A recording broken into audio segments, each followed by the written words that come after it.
un tema bastante largo. Bien. A ver. Vamos a abarcar sobre lo último. Supongo que algunos tienen problemas con elegir clases concretas, abstractas e interfaces. También con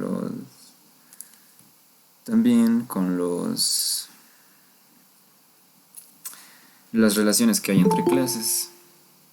Vamos a hablar sobre clases específicas. A ver, lo vamos a admitir.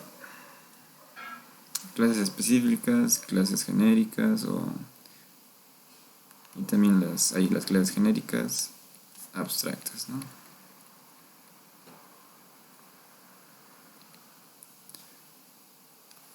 Bueno, vamos a 30 minutos sobre Paul vamos a dar y luego pura recursividad, ¿de acuerdo? Las clases genéricas que son, específicas, que son las clases concretas y definidas, son las clases normales que siempre tenemos, ¿no? Tienen atributos, aquí lo voy a poner. Tienen atributos, tienen métodos definidos, o sea, métodos ya realizados, ya saben qué hacer.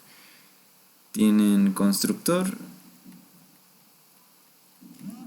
En la anterior clase, en el video les había dicho, para los que no han visto, que el constructor no siempre sirve si bien sirve para hacer un llamado al... Sí, estoy grabando por OBS, lo voy a subir a YouTube, no te preocupes. Les había dicho que en el video, para los que no han visto, que el constructor si bien hace llamado, o sea, cuando haces un new objeto, hace llamado al constructor para inicializar, instanciar la clase, no solo sirve para eso, sino para dar a los atributos sus valores correctos. O sea, que no se inicialicen de manera errónea, que no tengas problemas. Y se pueden instanciar, ¿no? Se pueden instanciar.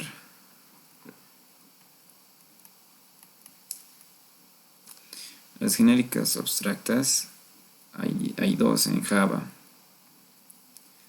Son el abstract y el interface.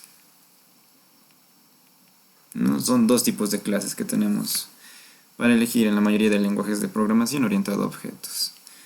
Y las abstractas o interfaces sirven solo para hacer un modelo abstracto. Cuando hablas de herencia, esto sirve para herencia. O sea, estas no se pueden instanciar. No instancian. Y si no instancian, ¿de qué te sirve si no vas a aplicar herencia? O sea, sus hijas, tanto de una clase abstracta como interface, se pueden instanciar. Solo te sirve esto como para dar un molde, como para decirle a mi hijo tiene que saber hacer esto. O sea, yo no te digo cómo lo hago, pero mi hijo lo va a saber hacer. Es como para tener una idea más general de una clase.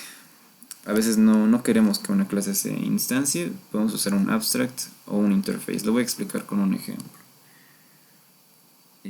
Este abstracto se parece un poquito más a las específicas, pero no se instancian, es casi la única diferencia. Tienen métodos abstractos más, o sea, estas tienen atributos,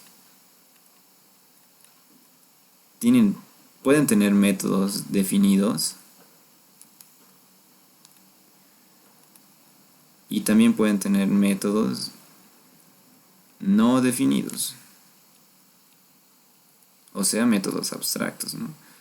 Tú tienes que decirle cómo hacer, o sea, tus clases hijas lo tienen que definir sí o sí, o tu código va a saltar un error.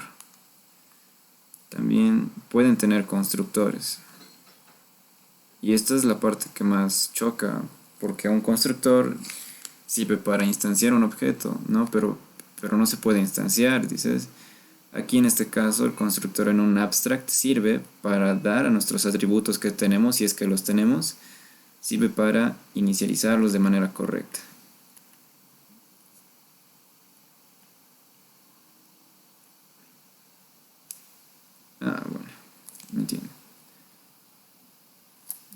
le damos una identidad que se pueda entender, para no tener errores en nuestro código. A ver, sí creo que es todo de abstract.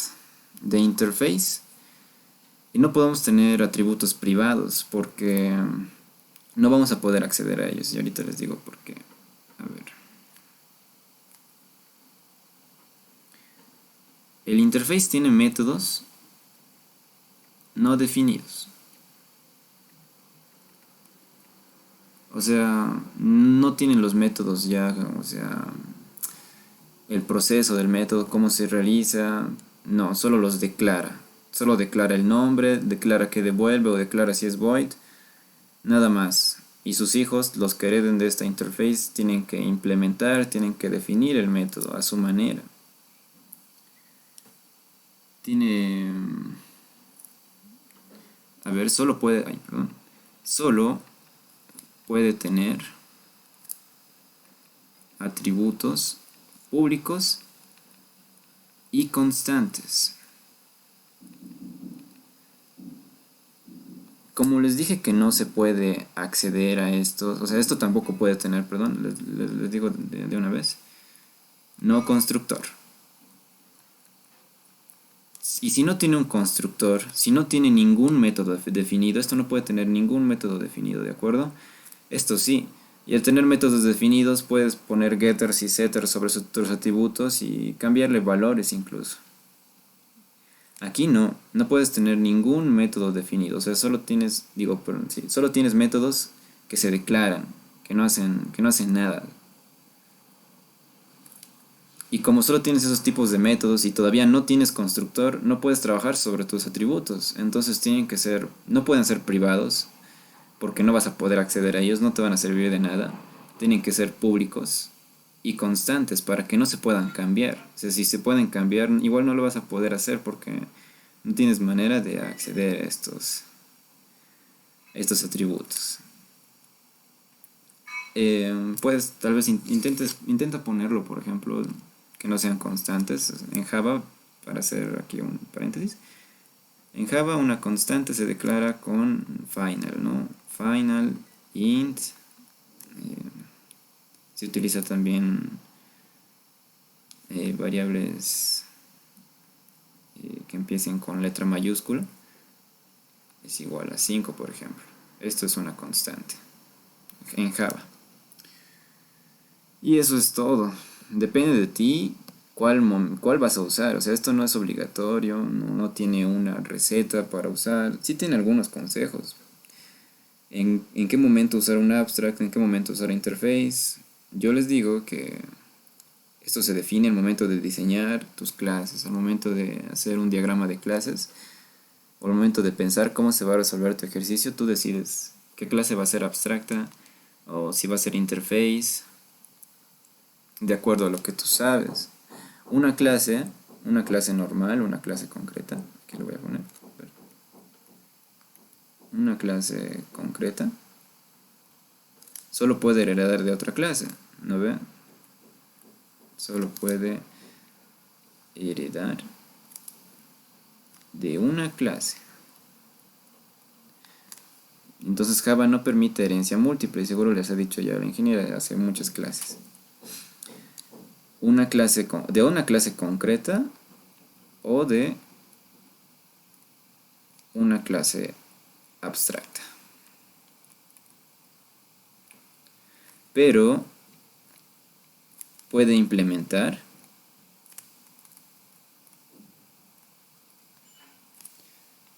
varias interfaces.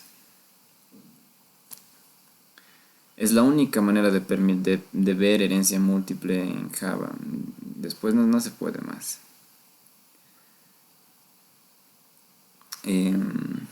Cuando hablamos de interfaces es igual como hablar como cualquier otra clase, pero tiene sus especialidades. Si por ejemplo tienes una interface clase A, esto que sea interface, y tenemos una clase B que implemente a esta clase A, o sea que implemente sus métodos, que los defina, tú puedes decir que A puede ser un B y que B es un A.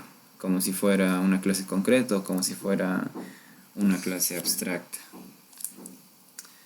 A ver, vamos a seguir viendo. Vamos a ver un ejemplo, por ejemplo, si ustedes quieren, bueno, ya deben estar cansados de problemas que tengan que ver con registros, hacer un sistema de control de una biblioteca, de un cine. Pueden hacer verlo como manera de modelar un videojuego. En los videojuegos, la mayoría de los juegos utilizan programación orientada a objetos. Porque hay una clase enemigo, hay una clase personaje. Ver los objetos en los videojuegos es muy interesante. Si queremos, por ejemplo, nosotros hacer nuestro propio Minecraft, tendrían que crear una serie de objetos tal que se pueda implementar en el juego. Por ejemplo, el juego genera su mapa con un algoritmo que es una función matemática que si tiene un objeto, dependiendo del número, lo instancia de cierta manera. Puedes decir, digamos, que tu clase mapa, tiene un array list de objetos. O sea, puedes decir que tiene de cubos, pero también recuerda que hay agua, que agua no es un cubo. También hay nubes, hay animales. Estás tú, ¿no? Tú como personaje estás en el mapa, aunque no, igual no se genera en el mapa. Lo vamos a borrar. Bueno, hay varias cosas, ¿no? Que no suelen ser cubos. Entonces nuestra clase genérica principal no es un cubo, puede ser un objeto de cualquier índole. Para darnos cuenta nomás, le damos un objeto, puede ser cualquier otro nombre. Que nos permita instanciar algo. Lo voy a hacer en otra página, espérenme. Ya aquí. Estaba hablando de que tenemos un mapa. Tenemos un... Estoy dando un ejemplo nomás, ¿no? No creo que sea así su modelamiento del videojuego, pero un mapa como para hacer su propio videojuego. Tenemos un array list de objetos, ¿no? De varios objetos que se van a generar en nuestro mapa, porque tiene que ser genérico. Podrías decir que, en vez de decir esto, puedes decir que tienes varios array list, uno de cubo, uno de animales, uno, no sé, de minerales.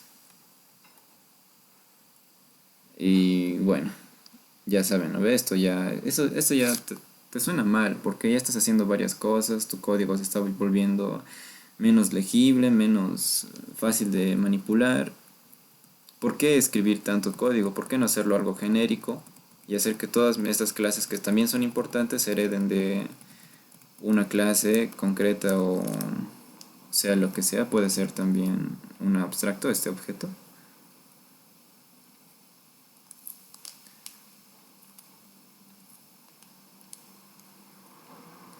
¿Por qué no hacerlo genérico?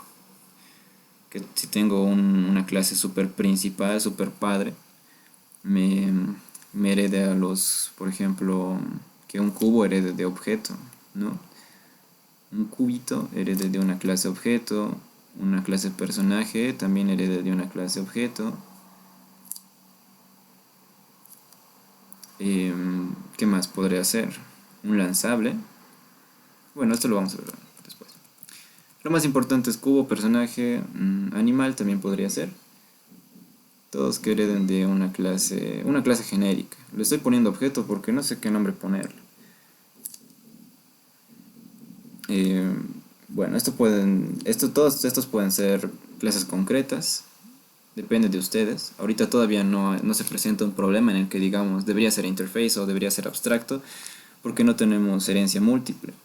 Para manejar herencia múltiple tienen que elegir que sean las otras clases interfaces. Bueno, del cubo podemos tener varias especializaciones, ¿no? Un objeto tierra, un cubito de tierra y un objeto mineral. Este es el más interesante porque tienes también, de mineral tienes varios, ¿no? Tienes carbón, tienes, no sé, hierro, ¿no? Un bloque de hierro para picar. Y bueno, tienes más. Pero estos me parecen interesantes. Bueno, le pondremos diamante más, para hacerlo interesante. Diamante. Bueno, de cubo otro objeto interesante que podemos sacar es un horno. ¿Qué hace el horno? Es lo mismo que el cubo, ¿no? Le aprietas clic derecho en una superficie y se pone. Se sabe poner. Entonces podrías decir que objeto o cubo se sabe poner, ¿no? Tiene un método que se llame poner, que le das clic derecho y se pone.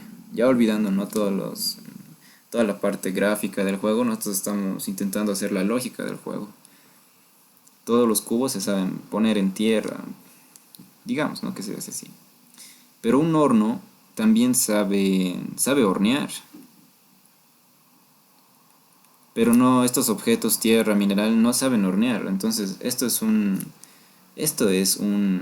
método propio de mi clase objeto, de mi clase objeto horno. Lo vamos a borrar esto de paréntesis. Un hornear. Que dado, no sé, que si le das algo, espera un momentito. A tu método hornear le das algo y hornea, ¿no? ¿Qué te devuelve? Te devuelve algo horneado. ¿No? Su respuesta es un horneado. No sabes qué, o sea, ya tienes que aplicar algo genérico, porque puedes decir que reciba un carbón y otro método que reciba hierro, otro método que reciba comida. Puedes tener varios métodos que saben que se puede hacer por la sobreescritura, digo, la sobrecarga. Pero, para qué hacer tantos si puedes ahorrarte todo eso con herencia? Podemos decir que reciba, no sé, algo horneable y que ese horneable te devuelva lo que sea horneado, pues. O sea, si la comida es algo horneable, que te devuelva la comida pero cocida. Podemos decir que recibe un horneable H. Y en su método, que esté H punto, no sé, devolver horneado.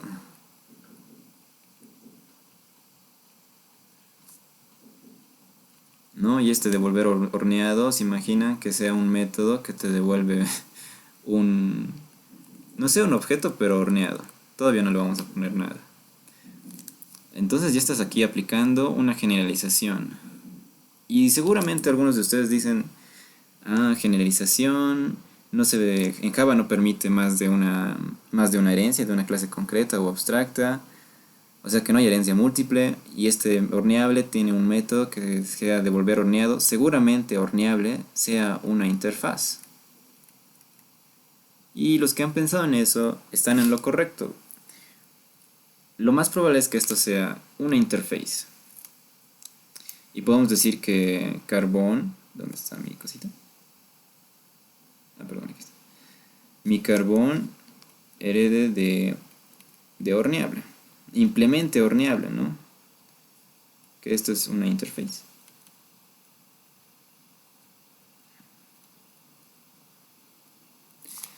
Mi carbón que implemente horneable. Entonces mi carbón ¿qué va a ser? Va a ser un horneable y a la misma vez va a ser un mineral. Mi carbón ¿qué va a saber hacer por este horneable? Va a saber devolver horneado, no va a saber hornearse mi carbón. Que te va a devolver una mena de hierro o cualquier cosa. Para que se den cuenta más o menos, la clase carbón tendría que implementarse así. Class carbón extends. Ah, perdón, estoy confundiendo palabras. Extends mineral implements ver, horneable, ¿no? Horneable. Puede implementar más cosas. no sé, por ejemplo, que carbón sepa también que sea, no sé, ¿qué más sabe hacer el carbón? Por ejemplo, sabe quemarse, ¿no ve? O sea, es un objeto quemable, porque el carbón sirve para alimentar el horno, sirve para hacer antorchas. Podemos decir que hay otro objeto que sea quemable, que también obviamente va a ser una interfaz, porque nuestro carbón ya no puede heredar de ninguna otra clase. Ya no puede, no está limitado por Java a solo heredar de una clase. Entonces, fija, tiene que ser un objeto quemable y que sepa quemarse de alguna manera. Carbón ya sabe cómo quemarse, nosotros decimos solo que sea quemable. Entonces aquí decimos horneable, implementos horneable, quemable.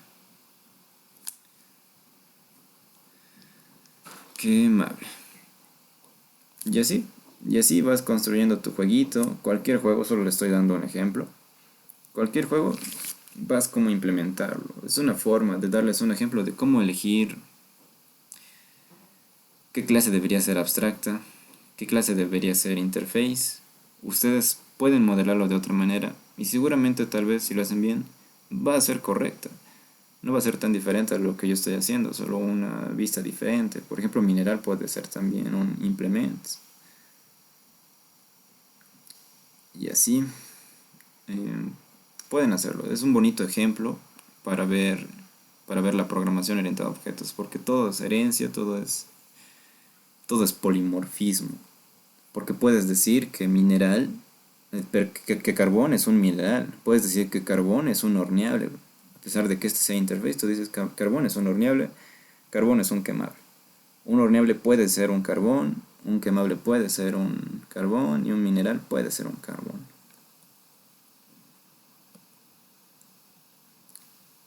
También en la anterior clase tal vez los confundí un poco. Les hablé sobre el casting de objetos.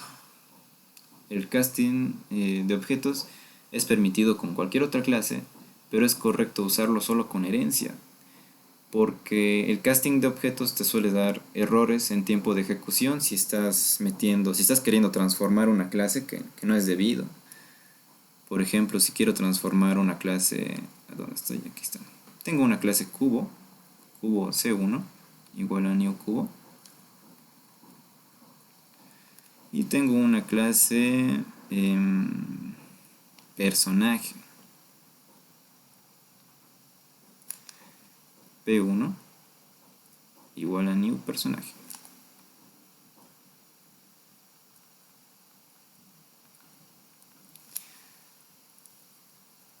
Podrías decir que no sé, puedes tener otra clase cubo C2 y puedes decir que C2 es igual a C1 de P1. Esto Java, si no estoy equivocado, no te salta un error en tiempo de compilación. O sea, tú lo compilas eso sin ningún problema, pero al momento de ejecutarlo te va a dar errores, porque P1 no tiene nada, un personaje no tiene nada que ver con un cubo como aquí lo habíamos hecho. Un personaje, bueno, un personaje puede ser un objeto, sí, y un objeto puede ser un cubo, pero un personaje que sea un cubo está raro, ¿verdad? Te puede dar un cierto error. Y Java te permite esto porque en la anterior clase les dije que todos los objetos de Java heredan implícitamente de una clase object, que es propia de Java. Sin embargo, esto te da problemas en tiempo de ejecución. Puede, a ver, se los escribo, puede dar problema en tiempo de ejecución. Y no queremos eso, porque son más difíciles de controlar. O sea, si van a tener un videojuego, van a tener un chingo de clases, un chingo de métodos, o sea, 1000 líneas de código y más. Y si hacen esto sin el debido cuidado, si no se dan cuenta si no usan bien la herencia correctamente, les va a presentar muchos errores. Y queremos minimizar eso. Entonces, usen el casting solo en casos importantes, en casos únicos e importantes, y sepan que está correcto esta conversión. Generalmente este casting se utiliza con un interface, un instance of, para saber si esto es posible hacerse, que está correcto hacer esto. Y entonces si van a utilizar casting, utilicen un if instance of, o sea, la clase tal, instance of de la clase tal, no que pertenezcan a la herencia que quieres hacer. Bueno, con esto ya hemos terminado nosotros en la asignatura el tema de programación orientada a objetos. Si alguien tiene una duda, por favor dígala ahora, porque vamos a entrar a recursividad y no vamos a ver otra vez programación orientada a objetos. Voy a estar, si quiere mándale al chat o a donde quiera.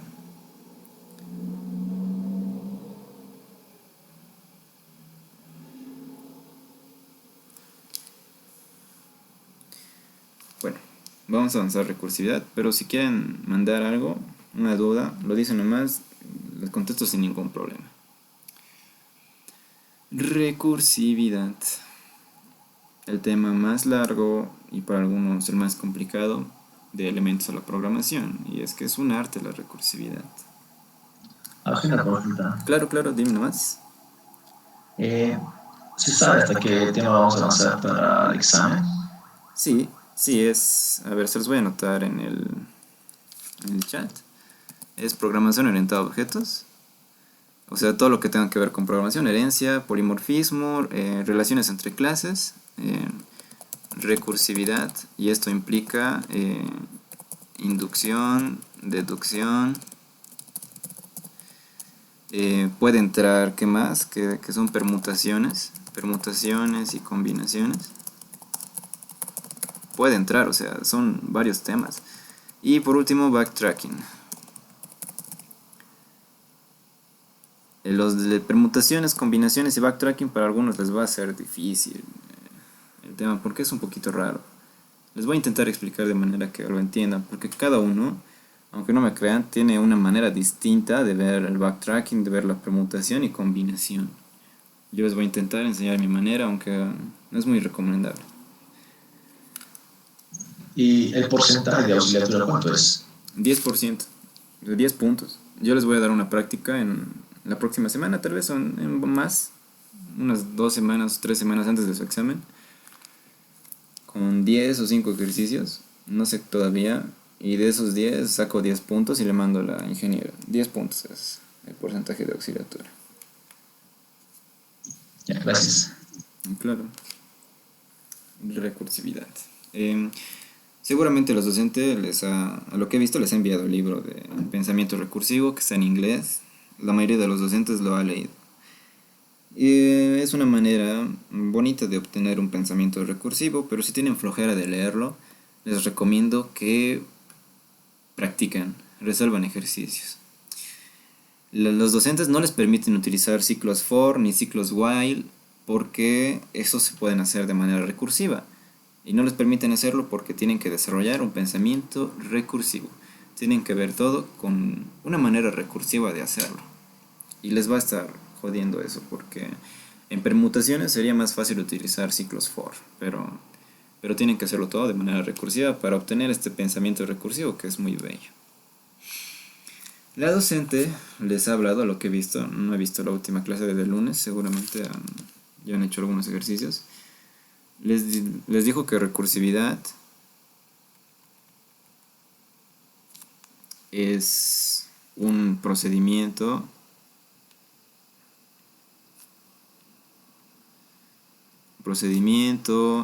función o método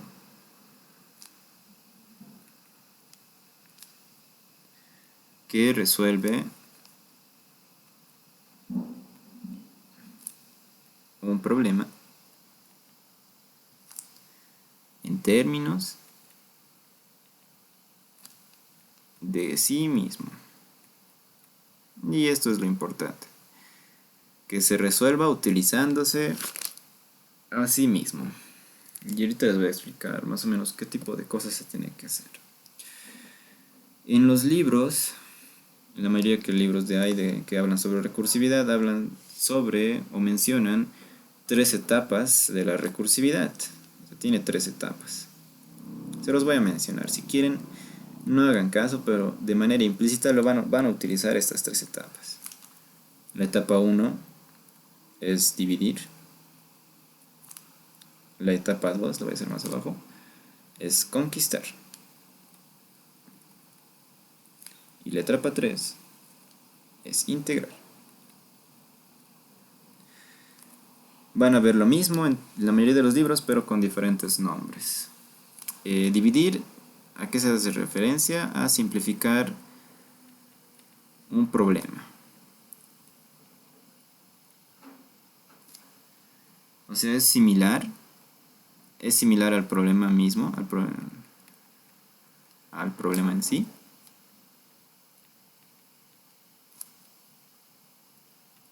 Pero más fácil de resolver.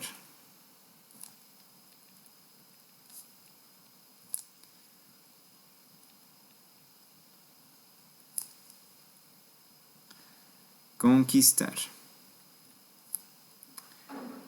En conquistar se resuelve la división del problema.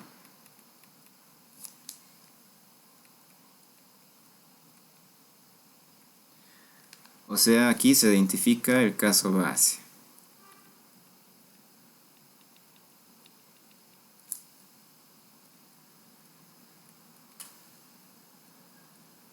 Se identifica el caso base.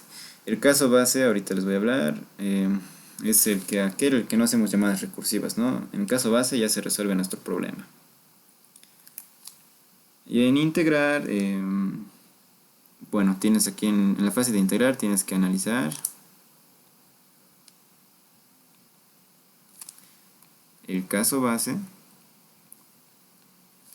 y el caso recursivo, ¿no? Y el caso recursivo.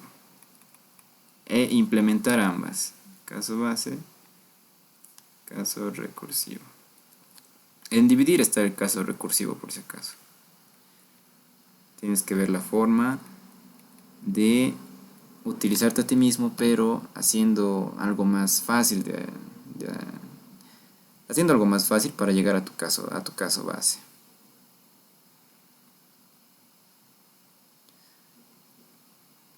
Vale. A ver, aquí sí. Analicemos algunos algoritmos. Por ejemplo, saber si un número es par, ¿no ves? Pero hagámoslos de manera recursiva. Saber si un número n es par. Ustedes ya han visto esto en la introducción a la programación. Un número es par si su módulo dividido entre 2 es igual a 0, ¿no? O sea que su residuo sea igual a 0. Veámoslo con un número. Ejemplo, no sé, 26. 26 dividido entre 2, ¿no? La clásica división de escuelita. 2 es igual a... 2 por 1 es igual a 2, entonces lo llevas aquí, lo restas, esto es igual a 0, baja el 6. Y 2 por 2 es igual a 4, 2 por 3 es igual a 6, coincide, no se pasa. Lo bajas, lo restas, esto es igual a 0. Ya no se puede hacer nada más, esto es 0. Tu residuo es 0, entonces esto es par. ¿Cómo podríamos hacer esto sin utilizar la división? La división, saben ustedes que se basa en las restas sucesivas, ¿no? La división, que es lo contrario de la multiplicación. La multiplicación, que son sumas. La división, entonces, van a ser restas. A ver, hagámoslos de manera sin utilizar la división, hagamos restando. 26 menos 2 es igual a 24. Todavía no es 0, ¿no? Sigue ahí para dividir. 24 menos 2 es igual a 22. Sigue ahí para dividir. 22 menos 2 es igual a 20. 20 menos 2 es igual a 18. Menos 2 es igual a 16. Menos 2 es igual a 14. Sigue ahí para dividir. Está siendo tedioso tu trabajo.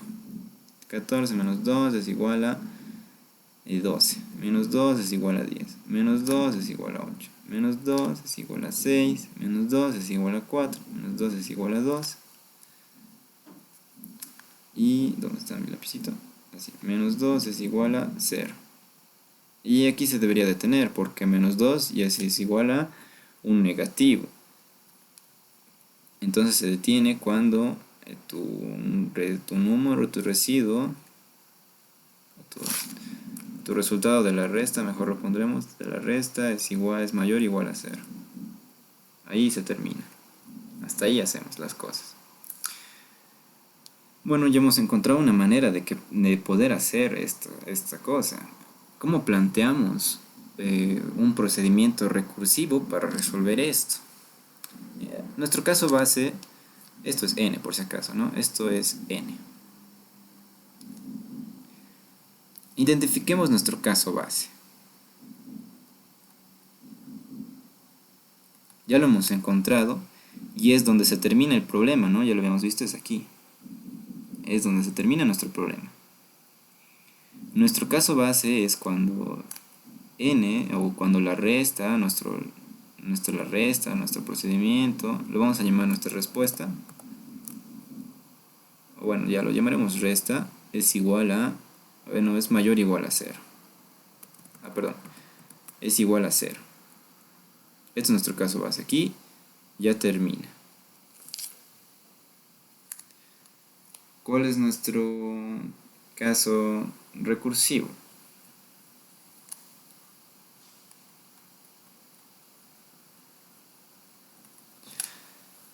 Cuando, bueno, pues tu procedimiento, o sea, cuando tu n, cuando tu resta, tu resta sigue siendo mayor que 0. ¿Esto está bien? Les pregunto. Y seguro alguno que no tiene experiencia tal vez me diga que sí, otro tal vez me diga que no. Es una manera de encontrar, pero les cuento que está mal. Podemos tener errores al momento de plantear nuestro caso recursivo. Lo he puesto aquí para que sepan que a veces nos podemos confundir al momento de identificar un caso base y un caso recursivo. Les he puesto un error. Otra manera. Tenemos que seguir analizando un poquito más profundamente. Esto es lo más complicado de la recursividad. ¿Qué tal si analicemos para un número impar antes de estar haciendo esto? Porque estar haciendo así a lo rápido nos va a dar un error, ¿no? Esto es un errorcito. Analicemos antes de ir a esas cosas, antes de adelantarnos. Analicemos de un caso impar, esta vez que sea un número no tan grande. 13. 13 menos 2, 11. Menos 2, 9. Menos 2, 7. Menos 2, 5. Menos 2, 3. Menos 2 es igual a 1. Y a 1 ya no se puede aplicar. 1 es nuestro caso de determinación. Entonces, nuestro número, este n, es par aquí cuando te sobra 1. No ves, esto es falso. No es par. Cuando es 0, es verdadero. ¿Dónde está? Aquí está. Cuando es 0, esto es true, es verdadero. Bien, más o menos ya hemos identificado nuestros posibles casos que pueda haber en nuestra función recursiva. Intentemos plantearlos. Esta vez sí, intentemos plantearlos. ¿Cómo se va a llamar nuestra función? Que se llame spar. Que recibe un n. Un n entero positivo. Entero positivo. Nuestro spar debería ser un método vacío. Nos debería devolver un entero. Nos debería devolver un string. Nos debería devolver un true o false. Ya lo hemos analizado. Nos debería devolver si de verdad es un par o no lo es, ¿verdad?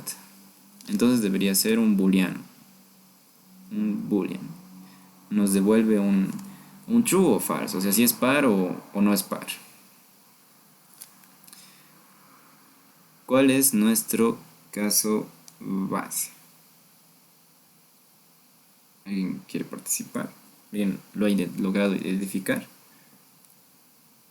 Cuando n es 0 o cuando n es 1. Bien, he encontrado los casos de terminación. n es 0 o n es 1 es nuestros casos de terminación. Ya no podemos avanzar más. Si se han dado cuenta, nuestro número siempre hemos intentado llegar a esto. O sea, ya no quiero seguir avanzando. Mira todos estos números. ¿Para qué voy a seguir avanzando? Yo quiero llegar al 0 o quiero llegar al 1. Entonces, si n es igual a 1, la respuesta va a ser falso. Si n es igual a 0, nuestra respuesta va a ser true. Y si n es mayor o igual a 0, mayor a 0, o sea que se puede seguir restando, o mejor dicho, mayor a 1, nuestra respuesta va a ser es par de n menos 2. ¿No ve? Lo vamos reduciendo de 2 en 2. Siempre intentamos llegar al caso base. No siempre va a ser resta. A veces puede ser suma u otro tipo de procedimiento. No siempre va a ser esto. Ténganlo en cuenta. ¿Cómo lo implementaríamos? A ver, en código se los voy a escribir de una vez aquí en BlueJ.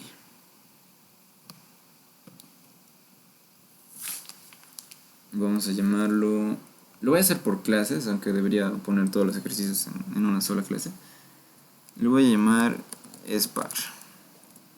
No debería estar así, ténganlo en cuenta, solo es para identificarlo más rápido en nuestros ejercicios.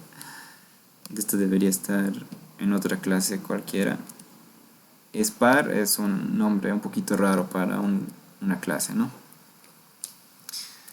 Entonces hacemos un public boolean SPAR que recibe un int n. Vamos a tener nuestra variable respuesta, que todavía no va a tener nada, y nos vamos a comprometer a retornar esa variable respuesta. O mejor que se llame... No, que se llame respuesta nomás. Preguntamos. Estamos analizando el caso de n. Si nos manda un 1, si nos mandan por entrada un 1, le decimos res es falso. ¿Qué te pasa? O sea, sabes que es un falso, ¿no? ¿Qué pasa si nos mandan un 0? Res es true. Res es true. Incluso si 0 puede ser impar o par, ¿no? Pero va a ser true. Si nos manda un número mayor que 1, mayor que 0, res es igual a es par de n menos 2. Mira, le estoy mandando a mí mismo el mismo problema, pero más fácil de resolver, ¿no? Reducimos en 2 hasta que llegue a 0 o hasta que llegue a 1. Vamos a ver si de verdad funciona. Vamos a mandarle un 7, por ejemplo. Debería devolver falso. Bien. Un 10. Debería devolver true. Bien. Está bien. Una manera un poco ineficiente de ver si es par o es impar, porque estamos aplicando división en base a restas sucesivas. La computadora tiene otra manera de hacer división, que es con bits. Bueno, no lo van a ver hoy. No lo van a ver en esta materia. Pero es así. Es la manera un poquito de ver si un número, es una manera de un poquito de ver cómo funciona el pensamiento recursivo. O sea, nos utilizamos a nosotros mismos para resolver un problema que nos han dado.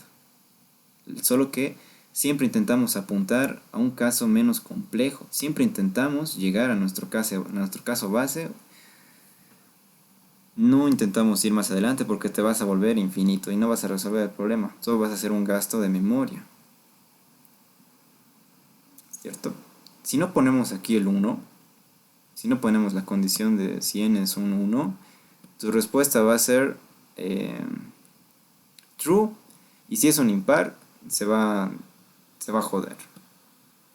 ¿Quieren verlo? A ver, pondremos, ¿qué tal si no ponemos el 1? Res es igual a true. Le mandaremos un par. Ya sabemos qué va a pasar. Nos va a decir, claro, es par. A ver. Le mandaremos un 12. Nos va a decir true. Y ahora le mandaremos un, no sé, a ver, 21, que sabemos que es impar. ¿Qué va a pasar? Ups, está corriendo infinitamente. ¿Por qué? Ahorita se va a joder. Stack Overflow me va a decir. Sí, Stack Overflow, desbordamiento de pila. Entonces, ¿por qué te dice esto? Porque aquí lo habíamos analizado, ¿no ve? Por ejemplo, si es aquí 1, le va a dar n menos 2. Y menos 2 es igual a menos 1. Y al siguiente le va a dar menos 2, es igual a menos 3. Y esto infinitamente va a hacerlo. No tenemos un caso de terminación correctamente. Tú podrías decir entonces, para que termine correctamente, para que no se haga infinito, que n es mayor o igual a 0. Como ya habíamos dicho en un principio, ¿no ves? Sin analizar el impar, hemos dicho que podía ser mayor a 0. O mayor o igual a 0. Bueno, analicemos, ¿no? Le vamos a mandar un 21 para que no se haga infinito. Nos va a devolver true. ¿Por qué? O sea, porque cuando le dices, cuando a 1 le restas 2, ya se vuelve un menor a 0, ¿no ve? Entonces se va a parar en esto y te va a devolver, es true. Porque el siguiente ya es menor a 0. Por eso tienes que tener cuidado de elegir bien tu caso base y tu caso recursivo. Tienes que analizar los posibles caminos que puede tomar tus llamadas recursivas, porque son peligrosas. Más adelante van a ser más de una llamada recursiva y lo podemos ver ahorita con la sucesión de Fibonacci, que es muy bonito de hacer. O mejor la siguiente clase, porque también es para explicar cuántas llamadas hace. Aquí tú le dices que mientras n sea mayor o igual a 0, pues le devuelvas true, ¿no ve?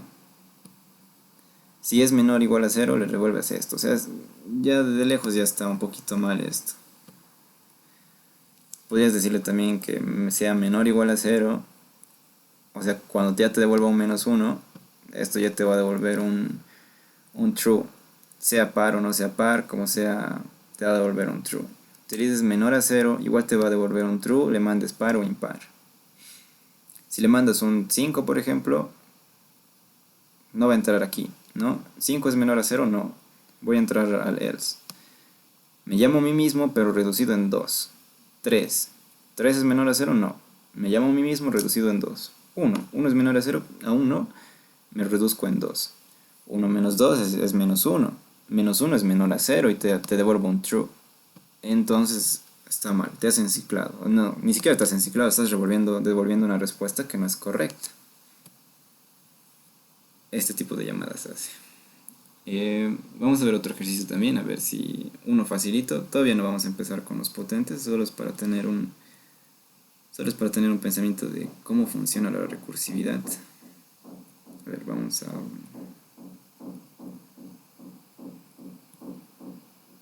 Ya. A ver, vamos a ver de si un número es divisible entre otro.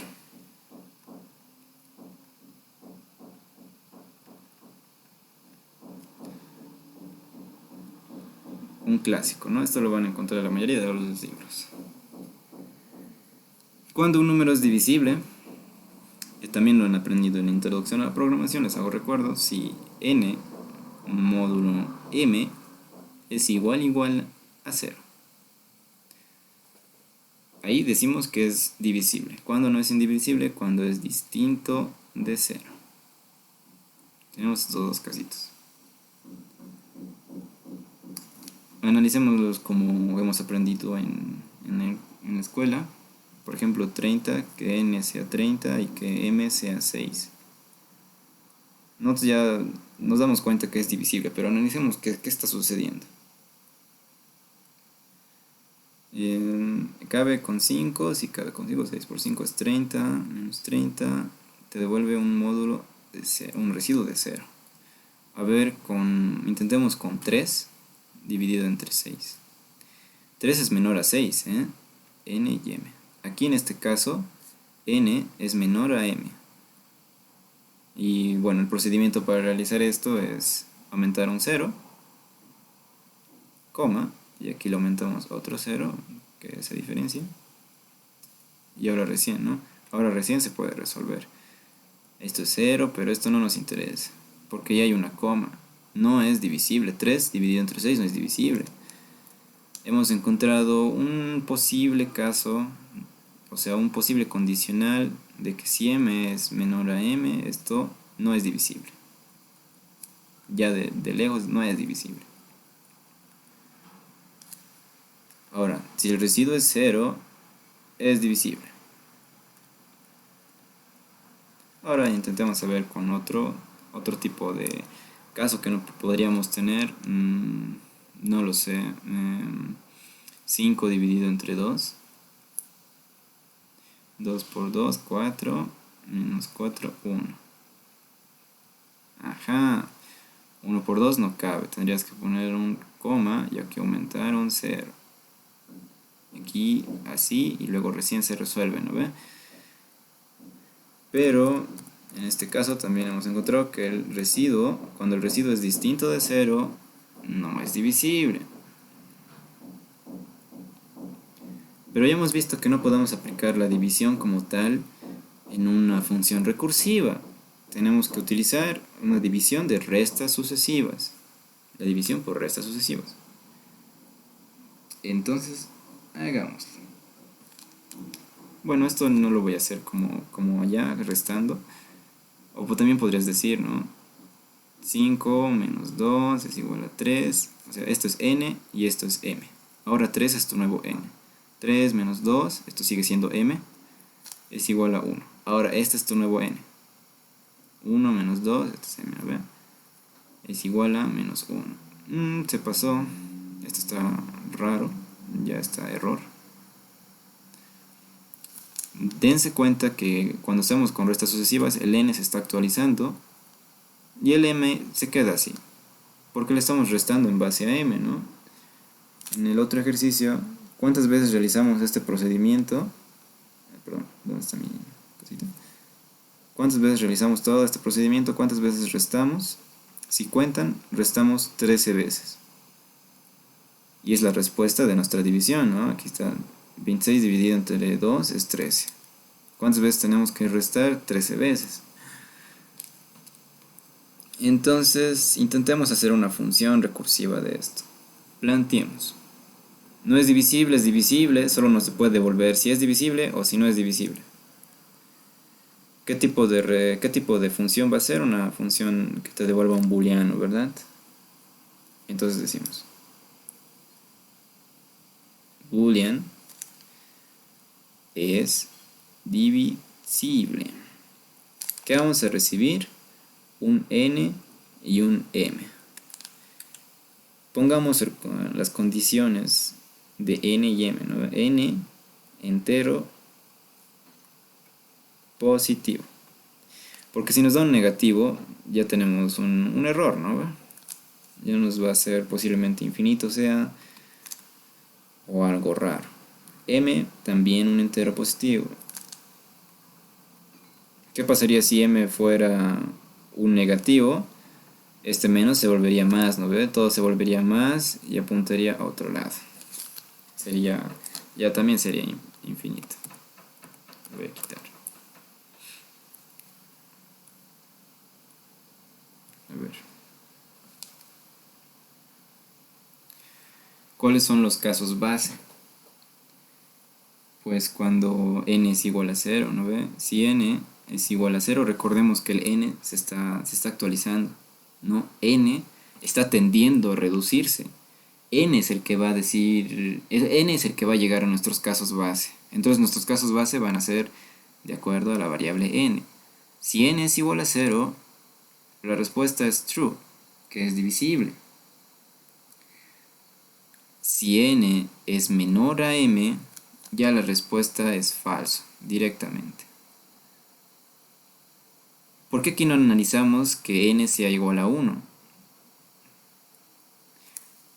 Porque nos pueden dar no sé, te pueden dar 1 entre 1, y esto se supone que es true, ¿no? 1 entre 1 es divisible, pero aquí con tu condición de caso base de que n sea 1, por ejemplo, aquí nos hubiéramos podido confundir, ¿no ve? De que n sea 1, oh, ya está falso. ¿no ve? N puede ser divisible, entonces no vamos a poner esto, eso ya es una equivocación. En nuestro caso recursivo, ¿cómo lo identificamos? De que si n sea mayor a 0 o mayor que m también, o sea, cuando estos sean ya, o sea, el siguiente caso, ¿no ve? Solo te podemos tener esto, o si no, lo último, esto. No lo tenemos que poner como un if. Entonces tendríamos que hacer llamada a es divisible de cuánto, n menos m de m. Siempre vamos rebajando de m en m. 5 menos 2, 3 menos 2, 1 menos 2. El otro caso lo podemos hacer también. 30 menos 6, 24 menos 6 y así sucesivamente. El n se va actualizando, el 6 no. Esto lo pueden encontrar en diferente orden. Perdón, ¿dónde estoy? Aquí estoy. Esto lo pueden encontrar en diferente orden. Generalmente esto se pone antes que esto. Es para que lo pueden encontrar de diferente manera en los libros. No se confundan. Al final de cuentas ya tenemos lo que nos importa. Ya estamos identificando cómo tenemos que hacer, cómo va a funcionar nuestro método recursivo.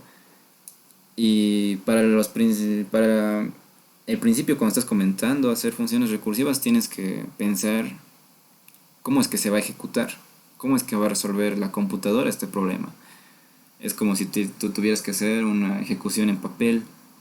Tienes que analizar los posibles casos. Puedes hacerlo directamente en computadora viendo los errores que te salta. Claro que sí, no hay ningún problema. Pero sería mejor analizar. No siempre tiene que seguir este modelo. No siempre tiene que seguir este modelo de poner casos bases, casos recursivos. Esto solo es para tener una idea de cómo funciona. Estas condiciones es para tener en cuenta de que no nos pasemos, ¿no? De que no entremos a rangos que no nos corresponden. Sin tener estas condiciones en cuenta, puede hacerse infinito, puede lanzar errores, o puede lanzar errores, ¿no? Es solo para identificar estas cosas. Ya cuando hagan los siguientes ejercicios seguramente les va a dar flojera hacer esto, encontrar una manera formal de describir nuestra función. No importa realmente. Programémoslo. Programemos en BlueJ. A ver qué tal sale. Lo voy a poner en otra clase para identificarlo más rápido, ¿de acuerdo? Ustedes pueden ponerlo en una sola clase.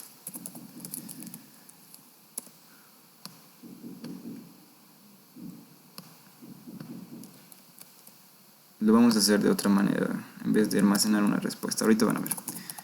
Public boolean es divisible, que recibe unos enteros, ¿no? Un int m, un int n y un int m. Bueno, analizamos nuestros casos base. Tenemos que preguntar primero, ¿no? Si n es igual a 0, retornas un true, ¿verdad? Si no, o sea, si n es menor que m, retornas un false.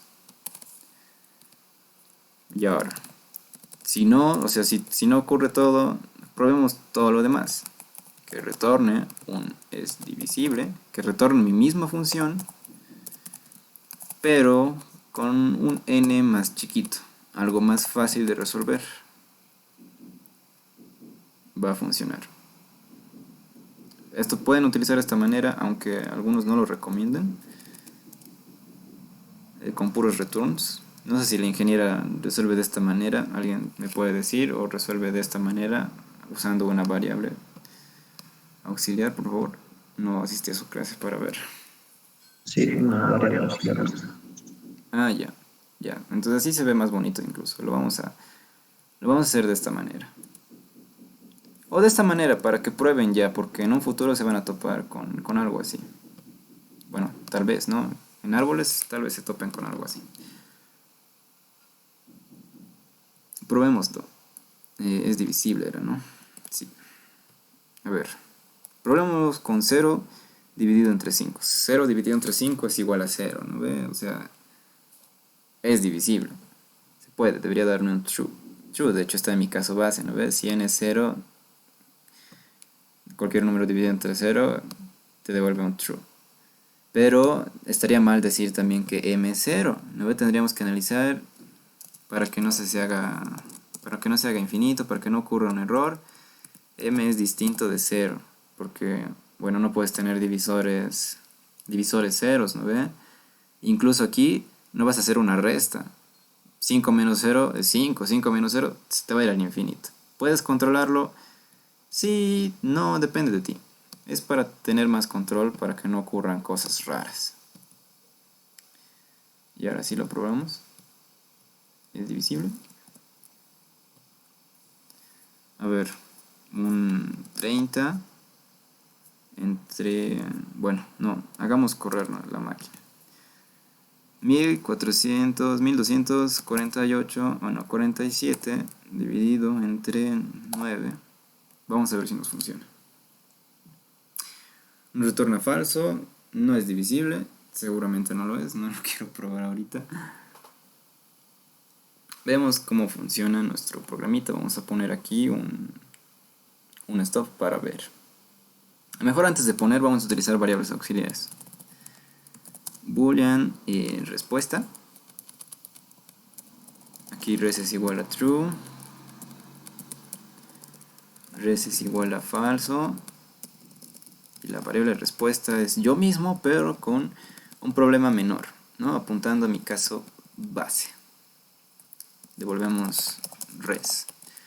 Tengan cuidado al momento de utilizar variables auxiliares, porque si no lo declaras tienes que tener en cuenta todos los posibles resultados. Si no lo declaras tienes que tener un if y un else. Un if para darle un valor a tu variable auxiliar y un else para darle un valor a tu variable respuesta, perdón.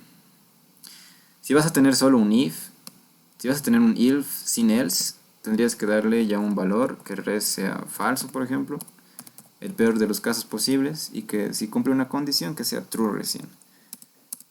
Pero como estamos analizando todo, o sea, estamos analizando todos los casos y en todos los casos le estamos dando un valor, lo estamos definiendo, entonces esto es posible. Vamos a analizar qué sucede con un stop.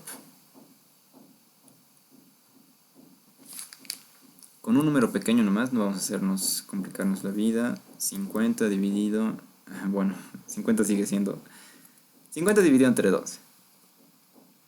Ya. Miren, aquí se declaran nuestras variables. N es 50, M es 12. Paso. Aquí entramos esta condición. N es igual a 0 y M es distinto de 0. No, N no es igual a 0. Entonces paso al otro caso. 50 es menor a... A ver, vamos a ver. Aquí ya estábamos, ¿no? 50 es menor a 12. No, no lo es. Pasamos al siguiente caso, ¿no? En else. Vamos a hacer nuestra llamada de n menos 2 y que se reduzca a 50. ¿Cuánto se va a reducir? En 12. Vamos a verlo. Boom. N ya es 38. Mira, está haciendo un llamado a sí mismo. Se está declarando otra función, pero con distintos parámetros. Sigamos lo mismo, no va a entrar a ninguno de los casos. Va a entrar a este nomás porque es el else, el caso que no entra en ninguno.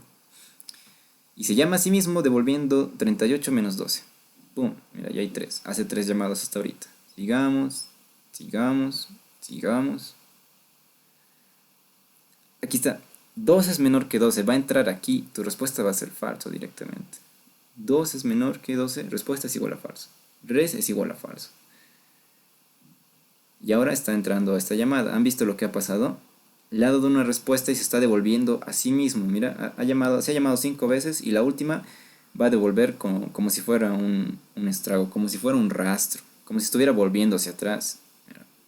Res, return res, chas. Return res, chas. Esta se ha borrado. La de arriba se está borrando, no la de abajo. Mi retorno res, le retorno a la función que me ha llamado. Y esta es la primera función. Yo le he llamado a mis otras funciones que también han llamado a otras funciones. Y yo me estoy retornando esto. Pum. 3 es igual a falso. Recién me devuelve. Hace muchas llamadas. Hace el doble de llamadas que tendría que hacer, pero no importa tanto en este caso. No analicemos eso. Esto es lo que le quería mostrar. Qué tanto tarda. Cómo es que funcionan las llamadas. Y se los voy a dibujar para que entiendan un poquito mejor. Con el clásico ejemplo del factorial. Seguramente ya han visto. O quieren hacer otro ejercicio, porque es un poquito difícil dibujar las llamadas que realiza. Haremos otro ejercicio antes de hacer eso. Contemos los dígitos de un número. ¿No ve?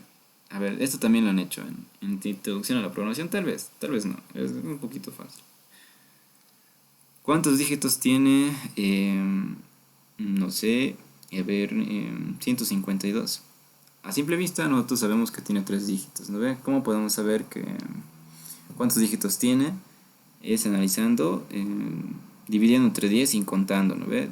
152 dividido entre 10 es igual a 15. 15 dividido entre 10 es igual a 1. 1 dividido entre 10 es igual a 0, 0 punto algo. ¿Cuántas veces hemos hecho esto antes de llegar al 0? Hemos hecho 3 veces. Entonces 3 es la cantidad de nuestros dígitos. ¿Por qué dividido entre 10? Porque esto se puede expresar como...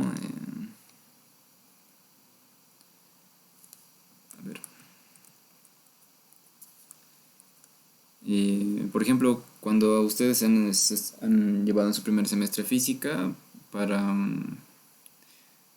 hacer el 512, por ejemplo, bueno, ustedes llevan variables más largas, resultados más largos, pero esto lo puedes expresar como 5,12 por 10 a la 2, ¿verdad? O sea, lo multiplicas por 100 y se recorre, ¿no? 5 por 10 es igual a 51. Bueno, 5,1 por 10 es igual a 51. Por 10 es igual a 510.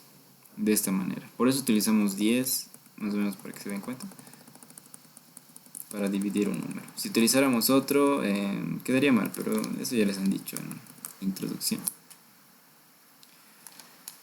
Analicemos para hacer nuestro caso recursivo, para que nuestra función recursiva funcione bien, haga las cosas correctamente, no nos enciclemos. Tenemos un número n. ¿Dónde estoy? Aquí estoy. Tenemos un número n. Por favor. Tenemos un número n entero positivo, ¿no? Al que le dividimos entre 10 hasta que se haga 0, ¿no? Hasta que sea mayor a 0.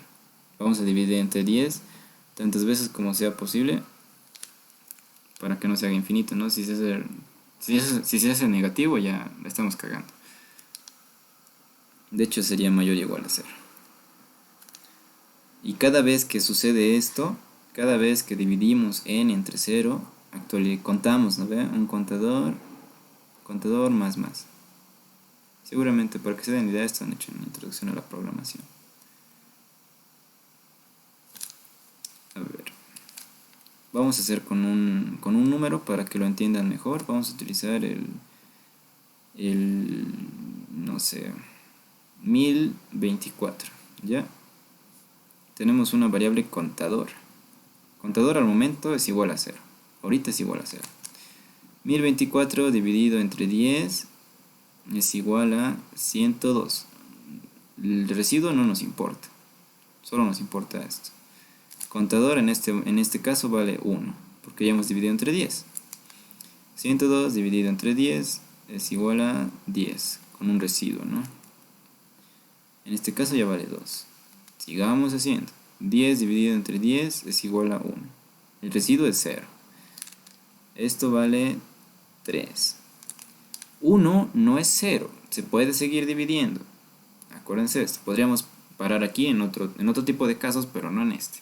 1 no es 0. Se puede seguir dividiendo. 1 dividido entre 10 es 0 punto algo.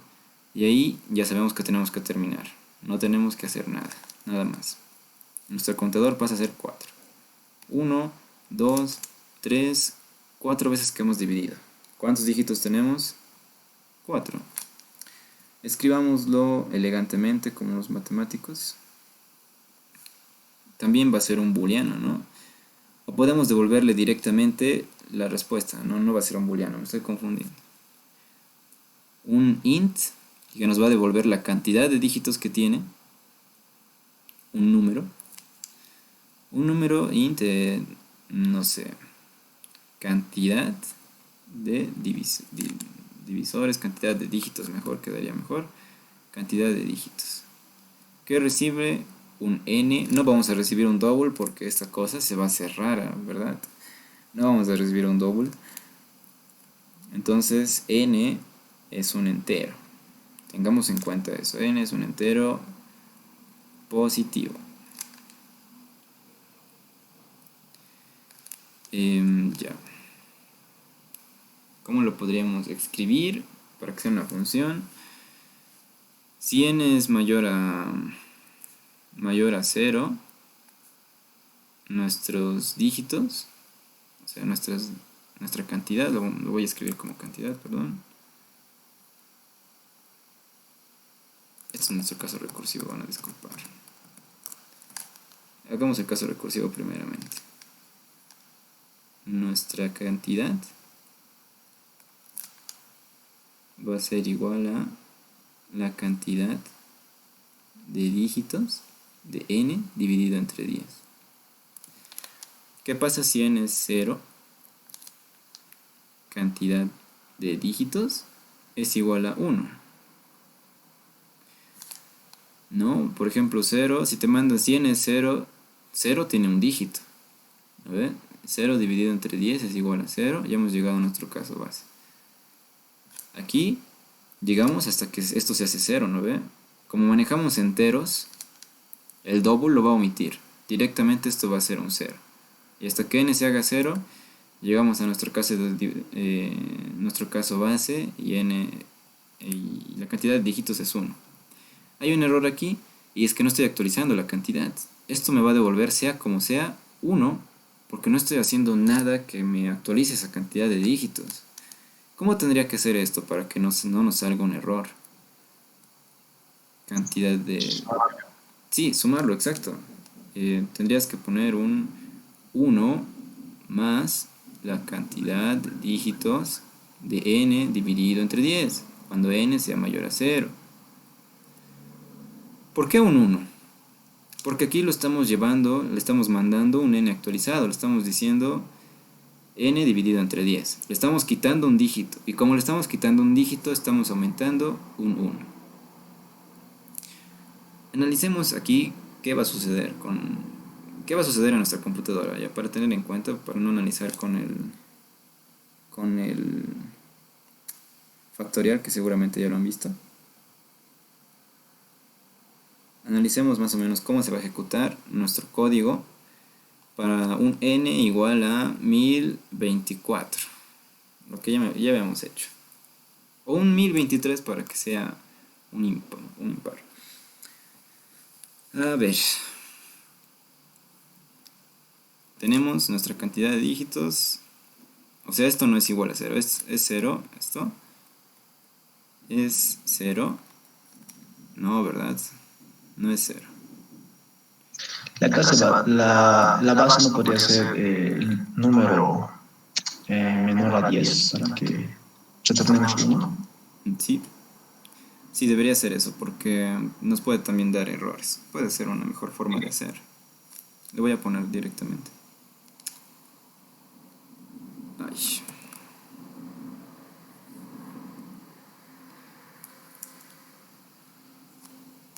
Si nos dan un número menor a 10, analicémoslo también.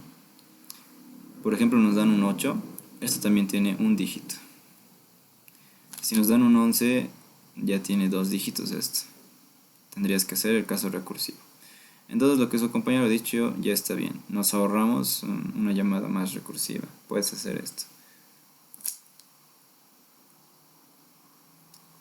Entonces decimos, ¿dónde estaba? N es menor a 9. No, ¿verdad? Entonces la cantidad es igual a 1 más la cantidad de dígitos de 1023 dividido entre 10. ¿Cierto? Espérenme. Ya. Y aquí n se vuelve 102. ¿Es menor a 9? No, ¿verdad? Aquí hacemos otra llamada. ¿Cantidad de dígitos qué es? Esto es igual a 1 más la cantidad de dígitos de 102 dividido entre 10. Todavía no hemos llegado a nuestro caso base. Entonces esto va a ser a 1 más la cantidad de dígitos de... ¿Cuánto vale n en este caso? En esta llamada recursiva vale 10, ¿verdad? Ya. De 10 dividido entre 10. Todavía no es nuestro caso recursivo. 10 es mayor a 9. Entonces digamos que 1, esto va a ser igual a la llamada recursiva de sí mismo de la cantidad de dígitos de 10 dividido entre 10 es igual a 1. 1 dividido entre 10. N en este caso pasa a valer 1. ¿Dónde estoy? ¿Dónde estoy? N aquí es igual a 1. 1 ya es menor a 10. Digo, ya es menor a 9. Aquí ya terminamos. Esta respuesta va a ser 1, ¿verdad? Lo habíamos dicho ya en nuestro caso base. Si n es menor a 9, nuestra cantidad de dígitos es 1. Porque todos vamos a tener un dígito, ¿no? Es nuestro caso más fácil que podemos tener si nos mandan un número menor a 9. Entonces, hemos hecho esta llamada recursiva. Nos devolvemos esto. 1 más 1, esto es igual a 2. Esto se va a destruir.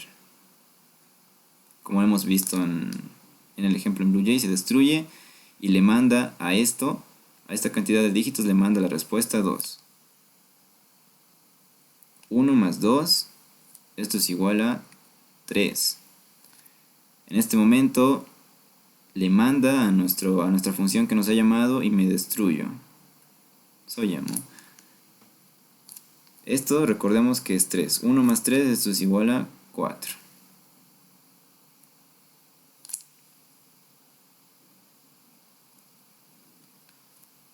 Esperen, ¿dónde estoy? Aquí está. Esto se destruye. Y le mandamos esto. Y esto es 5 por alguna razón. Creo que hemos hecho un mal análisis, ¿no? Creo que yo he hecho un mal análisis. Debería darnos 4. Lo he hecho bien rápido. A ver. 1 más 1, la cantidad de dígitos. Aquí se debería parar. Lo vamos a analizar con BlueJ mejor. Pero más o menos así funciona nuestras llamadas recursivas. Y así se va devolviendo como si fuera una grada al primer método que nos ha llamado. El primer método que hemos utilizado. Implementemos este método en BlueJ. Ya no nos va a dar tiempo para analizar el de factorial. A ver, nueva clase. Dígitos lo vamos a llamar para identificarlo rápido.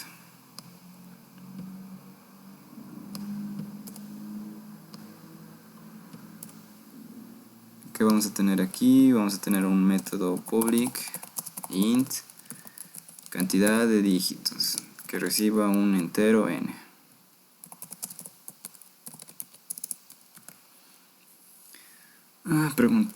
Hacemos nuestra variable respuesta int rest. Nos comprometemos a retornarle nuestra respuesta y analizamos los casos. Si n es menor que 9, nuestra respuesta va a ser 1. Aquí, por ejemplo, se hubiera dicho, tengan cuidado con eso también, si n es igual a 0, como estaba planteándolo al principio, si te hubiera pasado un 9, te hubiera dicho que no es, ¿no ves? Te hubiera devuelto 2 dígitos. Ahorita lo vamos a ver. Vamos a decir nomás que n es menor o igual que 9, de hecho. Si no lo es, res es igual a la cantidad 1 más la cantidad de dígitos de n dividido entre 10. Le estoy pasando algo más fácil.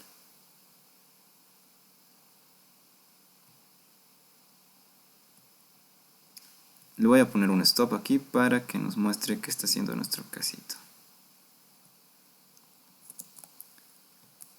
Le voy a mandar el mismo número, 1023. Aquí comenzamos. N es menor o igual a 9, no lo es, va a ir al else directamente. No va a analizar nada.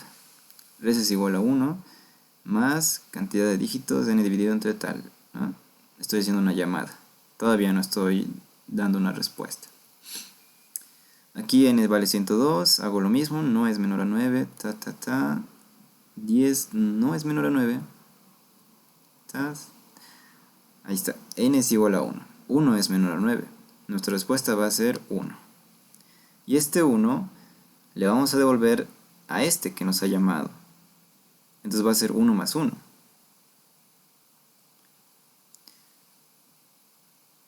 Entonces, n es igual a 1. Este le vamos a devolver al otro que nos ha pasado. Ahí está, se ha destruido, ¿no? A la llamada recursiva que nos ha llamado le vamos a devolver 1. La suma se hace 2 y la respuesta lo retornamos a la llamada que nos ha pasado. Ya son 3. Lo vamos a retornar a nuestra llamada principal que nos ha llamado. Y me voy a destruir en el momento. Aquí la respuesta ya es 4. No le tengo que devolver nada a nadie, porque yo soy el principal, el que ha llamado a todos. Entonces te lo voy a devolver a ti. A tu usuario que me estás pidiendo la cantidad de dígitos, te devuelvo el número 4. ¿Han entendido cómo funcionan estas llamadas recursivas? ¿Alguna dudita? Van a tener errores al analizar los casos bases, como hace rato, del 0.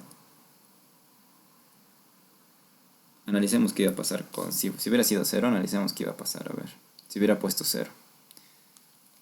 Si n es igual a 0,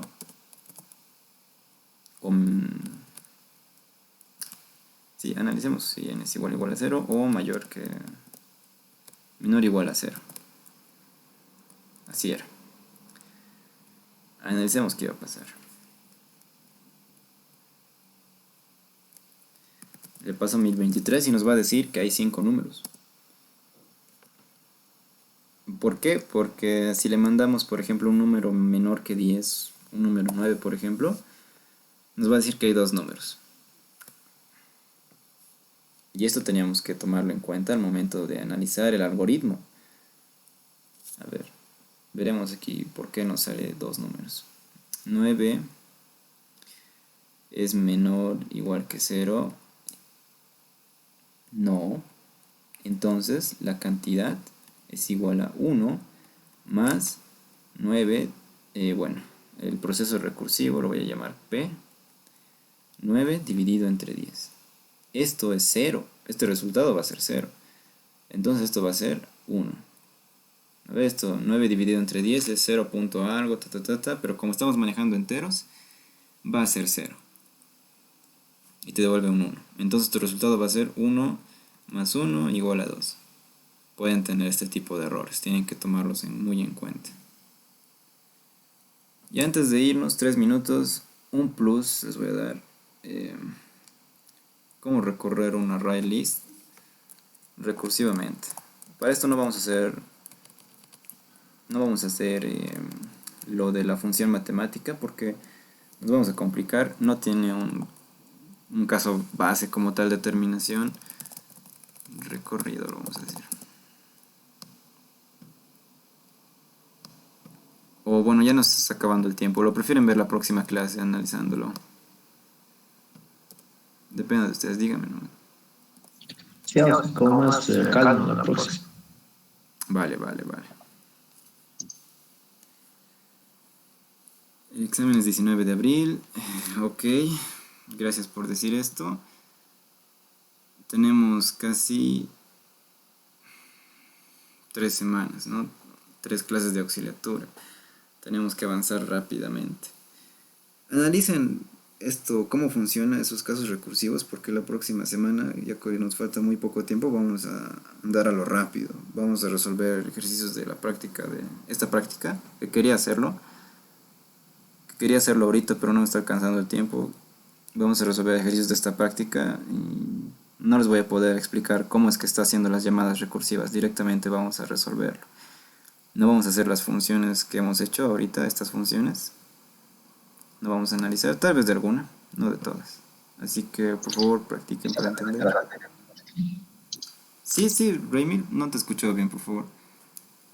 La práctica esa ya la tenemos o nos va a pasar. Ha pasado un compañero de su clase, pero les voy a pasar de nuevo. No es una práctica de su ingeniera, pero... O sea, la recursividad es recursividad. No es de la Leticia esto. Es un buen banco de preguntas. Ya. Nos vemos en la próxima, chicos. Espero que tengan un buen día. Lo voy a subir.